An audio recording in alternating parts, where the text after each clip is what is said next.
want to be real clear because we've talked about Pulisic and the guys who are not here with the national team. This is not, despite what people might think, it's not personal. We're not trying to go at people. This is our job and this is what we get paid to do. You don't have to like it. You don't have to agree with it, but this is our opinions based on decades and decades and decades and thousands of soccer games we've played and seen and all the people we talk to.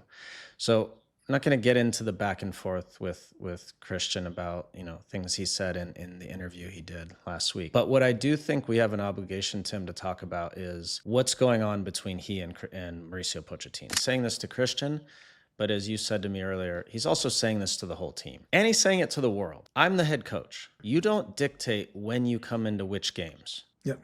Especially for the national team. That is, you don't get to say, I'll do that one, but not that one. And I'll play that one, but not that one. Again, in his mind, he must think this is absolutely crazy. He probably literally cannot believe some of the stuff he's reading and hearing. He's the coach. He will tell you if you're getting called in, when you're getting called in, if you're playing. You don't decide which games you get to choose to play for your national teams. That's what he's saying. And Tim, the reason this is important is all the players need to hear that.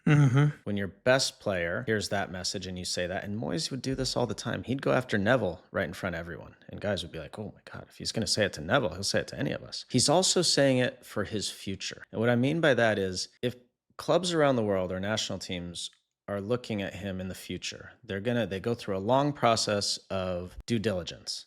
And if this whole situation happened and they said, remember that time when Pulisic went after Pochettino publicly? If he had not responded at all, clubs are going to go, oh, I don't know if we want that guy. Is he a strong enough leader? So he had no choice. He got backed into the corner there and he had to respond to that. So that's my opinion on that. I think that, as we mentioned, this is a U.S. soccer problem because what we know from the inside is that the foundation has already been set before Pochettino has come in. It's been a player power led movement. And by the way, that's not necessarily criticism. I think players always try and gain power, and how much power can you have? And sometimes the manager wrestles that back and sometimes doesn't. I mean, the biggest example of player power was at Chelsea under Abramovich, right?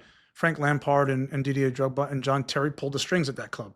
That's public knowledge, right? You could win a Champions League as a manager and be out the next season if they didn't like you. That happened all the time.